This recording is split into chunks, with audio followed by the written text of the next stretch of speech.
Stephen Wiltshire from London is a star amongst savants. His nickname is the Living Camera. Stephen is autistic. He lives in a world of his own. Communication is difficult for him. He didn't speak his first words, pencil and paper, until he was 5.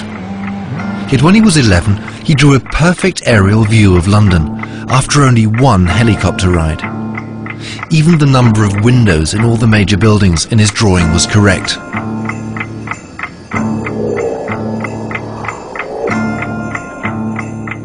For this film, we're testing the Living Camera in Rome. Stephen has never seen the Eternal City from above before. After only a 45-minute helicopter flight, we'll ask him to draw a 5.5-yard panoramic picture of the historic city centre. Without having a second glance at it, Stephen has 3 days. In these 3 days, Stephen will have to keep thousands of details in his head. The innumerable cupolas, the tiny winding streets, all the balconies and windows of the endless array of houses, and each and every column and window arch of Rome's major sites, from the Pantheon to St. Peter's to the Colosseum. Stephen has never trained for this feat of magic. The miracle simply happened when he first started to draw. Yet none of us would have bet that Stephen would be able to draw Rome just from memory. 5.5 yards of paper can look scarily empty. The amazing thing, Stephen starts the drawing as we would, with the Church of St. Peter's. But he doesn't do any sketches, nor roughing out of the space for the drawing. It's as if the panorama already existed within his head, with all the proportions, all the roads, all the details. A little miracle. At the end of the second day, Stephen is a good halfway through his creation.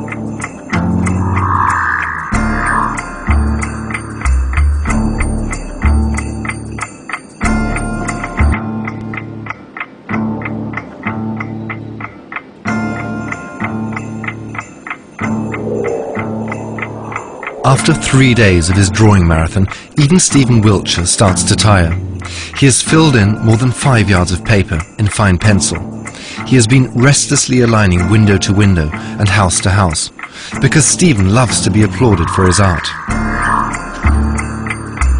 In the left corner, he's finally reached the ruins of the Forum Romanum.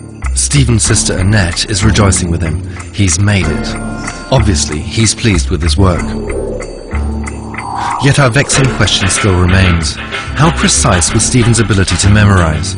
Is it really true that you could only see a single curve of the Tiber from above?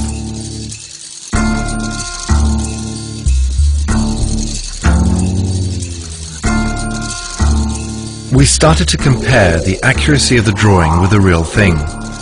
Is Stephen's version of St. Peter's cupola too dominant? Yet here again, like with the curve of the Tiber, Stephen is frighteningly right.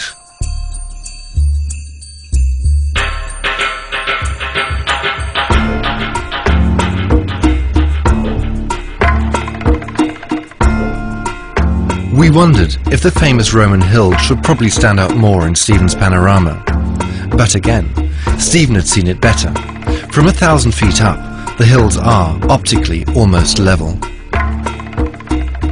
Checking the Pantheon, we did discover some minor inaccuracies on the roof. But the number of columns of the portal is, again, absolutely correct.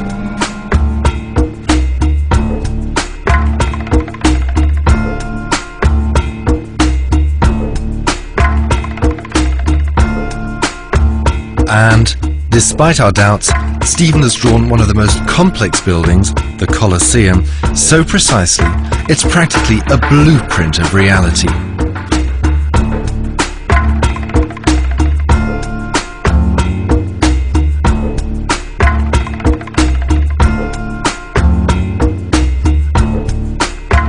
Stephen was also accurate in the instances we checked of nameless buildings and side streets. Had he had more time, his sister Annette believes, he would have put in even more detail.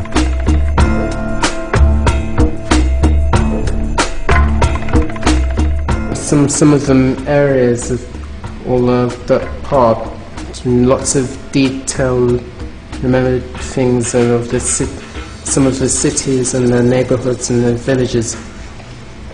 And then the easy part is St. Peter's and Forum and the Colosseum, and memorize it by head and by memory.